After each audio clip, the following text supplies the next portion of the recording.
opens diagonals for the queen and bishop, immediately seizing central territory and inviting dynamic responses. Sicilians immediately stake a claim in the center, aiming for an unbalanced, dynamic game from the outset. Developing this knight immediately opens lines for queen and bishop while preparing pawn advances. Shielding the king's pawn with the knight immediately stakes a claim in the center, preparing for rapid development and a solid defense. Unleashing central pawn tension, this audacious thrust immediately challenges black's pawn structure and aims to seize significant space.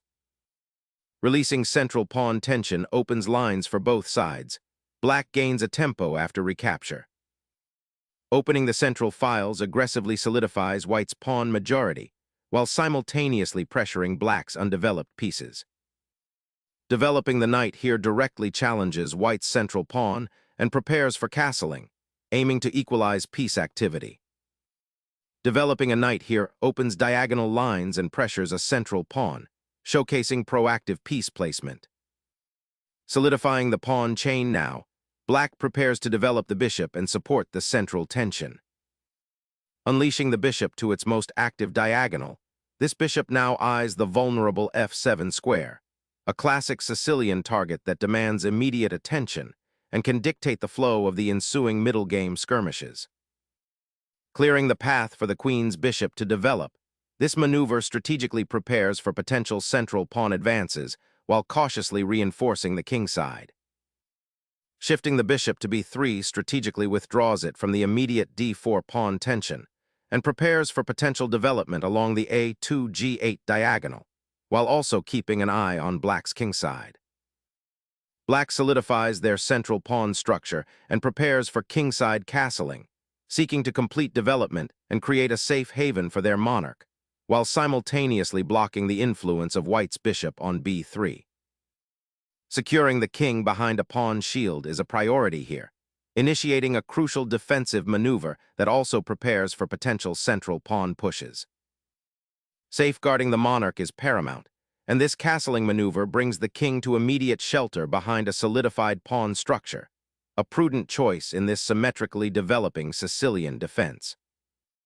Developing the bishop to a more active square like e3 aims to eye the kingside and potentially prepare for a kingside pawn storm or central advance, while also keeping an eye on the d4 square. A bold repositioning aiming to challenge white's bishop on b3 and potentially exploit the weakened queenside. This knight migration signals a desire to disrupt the established pawn structure and initiate counterplay beyond the central conflict. A bold assertion of central influence, 10.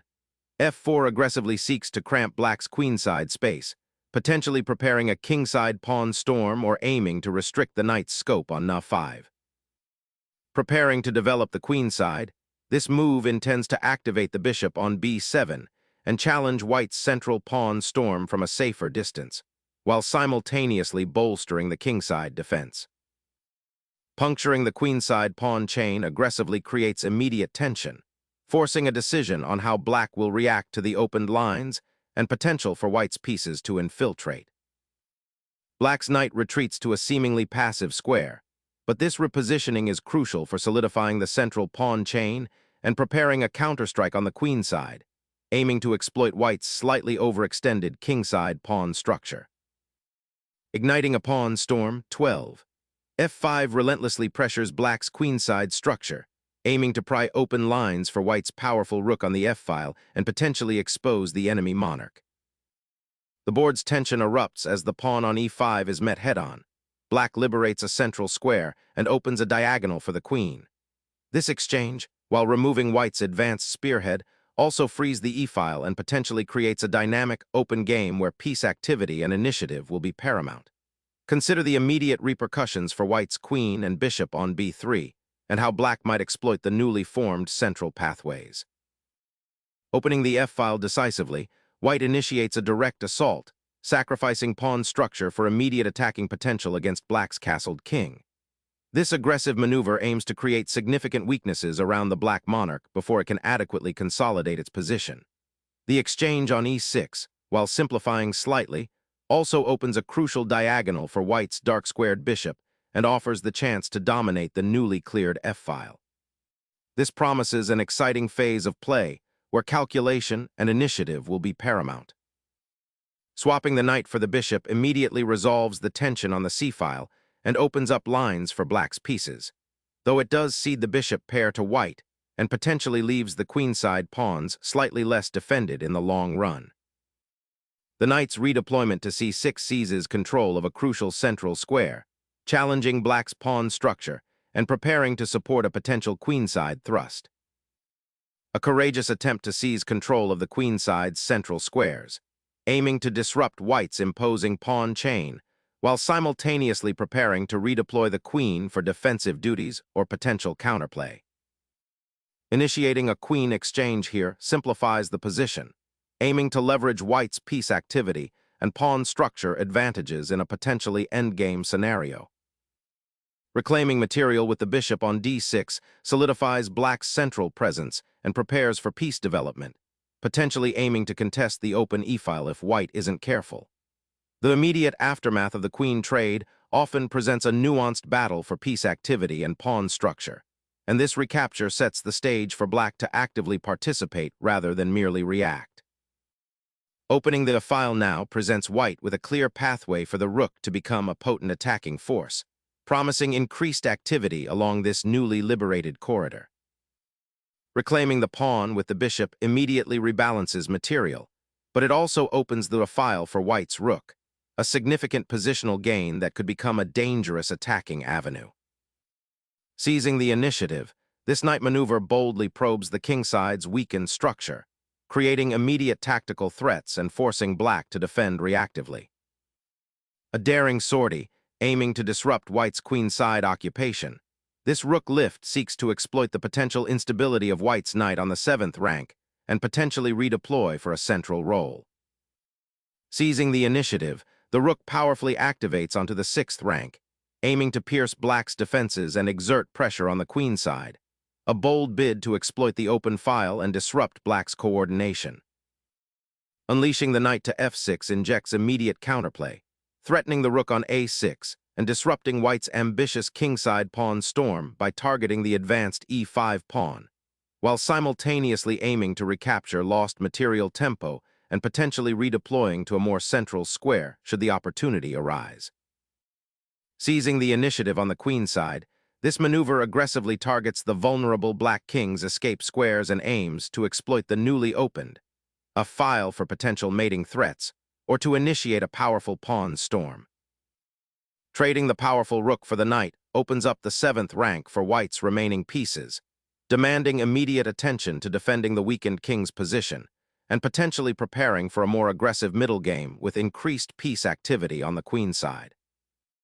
The knight's bold sortie to a7, though initially surprising, now finds its purpose in disrupting black's pawn structure and creating an outpost. White aims to exploit the weakened queenside, particularly the isolated b-pawn, by activating the rook to a more commanding position. This maneuver not only prepares for potential attacks along the opened file, but also forces black to defend passively. The rook's relocation to the open file offers a fresh perspective on the ensuing struggle for central influence and potential pawn breakthroughs. Consolidating the bishop's influence on the queenside, this bishop redeployment aims to contest the crucial light squares and prepare for potential pressure along the b-file, while simultaneously freeing the knight for more dynamic operations. The knight embarks on an ambitious journey, aiming to disrupt white's newly acquired pawn structure and potentially exploit the weakened dark squares around the enemy king, creating a dynamic imbalance. The knight's repositioning to the 5th rank immediately targets weak squares and establishes a powerful outpost, creating significant pressure along the file and potentially disrupting black's defensive structure. A daring foray to contest the open c-file, aiming to exploit potential weaknesses around white's rook on a6 and disrupt white's piece coordination. Repositioning the bishop to safety, this square offers a broad diagonal influence and aims to eye potential weaknesses in black's pawn structure while preparing to support a more active rook. Securing the rook along the 7th rank after the exchange of queen's aims to establish a dominant presence, challenging white's material advantage and creating potential threats against the lightly defended white king. A bold assertion of central control and space creation, this pawn advance seeks to dislodge the troublesome knight and establish a potentially dominant outpost for the white king on the kingside, while simultaneously forcing a critical decision for the black bishop. Sacrificing a piece to gain the initiative and disrupt white's pawn structure is an audacious gambit. Black seizes the opportunity to potentially unravel white's king's safety by bringing more attackers to bear on the weakened kingside. Finally, the pawn structure is stabilized, albeit with doubled pawns on the c-file, but this offers a chance to exploit the open b-file for the rook. The rook's relocation to the center promises active participation, but sacrifices a crucial pawn in the process, creating a dangerous imbalance where material advantage for white clashes with black's potential for counterplay. Capturing the pawn opens a critical diagonal for your rook, immediately challenging black's kingside pawn structure and threatening to create significant weaknesses. Reclaiming material and solidifying the pawn structure, this bishop redeployment promises active play by threatening the knight on a7, aiming to unravel the queenside and potentially create passed pawns. Unleashing the passed pawn's potential by advancing it forward, this move aims to create a dangerous threat in the center and potentially disrupt black's coordination. The rook tucks back, not just to avoid immediate threats, but to establish a deep defensive post on the 7th rank, offering potential support for pawn advances or later counterplay on the now open files. Stealing control of the open, a file now prevents black's rook from returning to defend the weak pawns on the kingside, forcing it into a passive position and solidifying white's dominant space advantage. Shifting the bishop to a more active diagonal, this maneuver not only prepares to contest the open file, but also frees up the knight on g4 to potentially explore central squares or even attack the weakened d6 pawn. Pushing the pawn forward here aims to restrict black's pieces, particularly the knight on g4, and gain territory, potentially opening lines for white's rook on a1 to become more active on the 7th rank should the pawn advance further. Suddenly, the pawn structure is unraveling, and black grabs a seemingly lost pawn, but this tactical gamble might just create unforeseen complications by exposing white's central weakness. Securing the passed pawn's advancement is paramount, as its potential to become a queen dramatically shifts the game's complexion. Unleashing the rook to harass the enemy king's pawn shield, this maneuver aims to disrupt white's central pawn structure and potentially fork the king and rook if the opportunity arises, creating immediate tactical complications. Building a fortress for the king by solidifying the kingside pawn structure offers immediate defensive reinforcement and prepares for a potential pawn storm advance, aiming to cramp black's space and create weaknesses. Unleashing a final flourish of checks before a potential cascade, this king hunt aims to disrupt white's recently established pawn chain and exploit the exposed monarch. Initiating a desperate defense, the white king scrambles to safety, hoping to evade the immediate swarm of black's attackers and salvage some semblance of a position from the collapsing structure.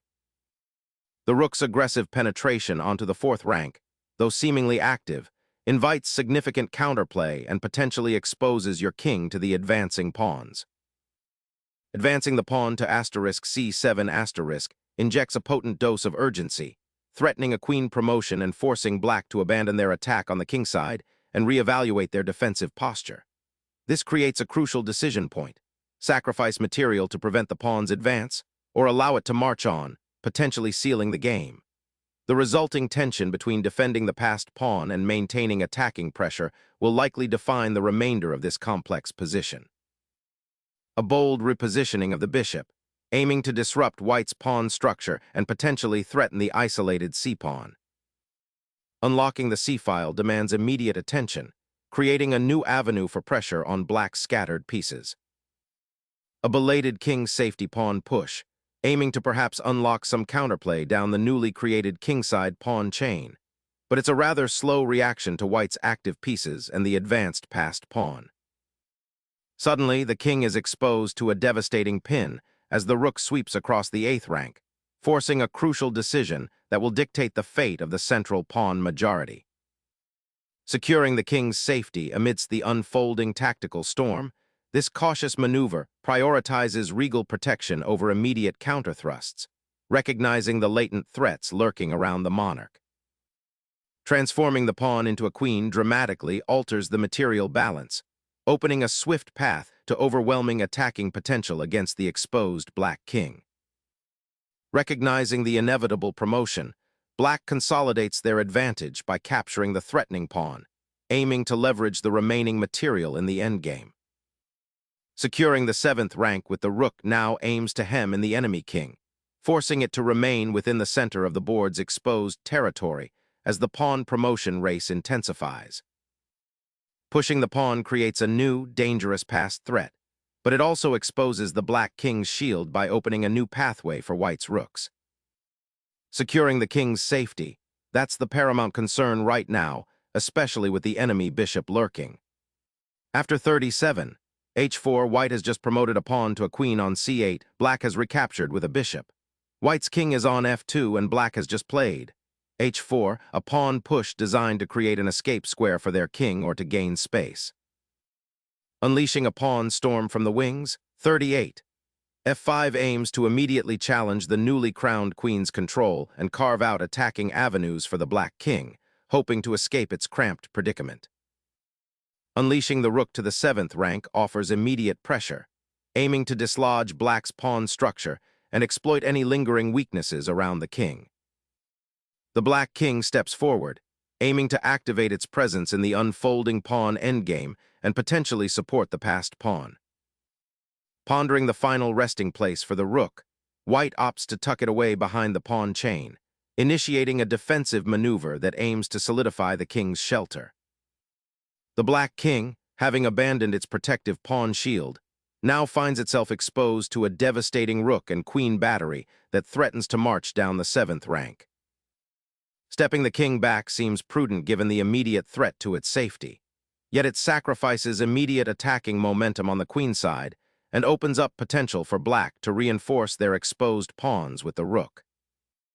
Fleeing the persistent pressure of the rook, the knight attempts a desperate gambit, hoping to disrupt white's looming pawn promotion and perhaps find counterplay on the king side. Reclaiming that outpost with the bishop offers a valuable defensive posture and prepares to support the pawn's advance toward promotion. The pawn's advance signals a desperate bid for activity, aiming to create a passed threat and perhaps disrupt white's meticulously coordinated pieces. Challenging the misplaced rook on the 7th rank now becomes the priority, forcing black to defend and potentially revealing weaknesses. This maneuver attempts to exploit the weakened king's defense, aiming to stir up trouble on the king side by bringing the monarch closer to the action, hoping to participate directly in the attacking cavalry that's forming, even if it leaves a trail of pawn structural weaknesses in its wake. The king's forced march to the back rank reveals a desperate attempt to consolidate, but this persistent pursuit of the enemy monarch overloads the defender's resources. The king's exposed position becomes a critical weakness, inviting a relentless assault. The rook's swift descent aims to trap the enemy king and create decisive attacking opportunities, leveraging the recently freed c-file. Stepping into the endgame, black's g-pawn now becomes a potent attacking spearhead, aiming to disrupt white's king's safety and create immediate threats rather than passively defending.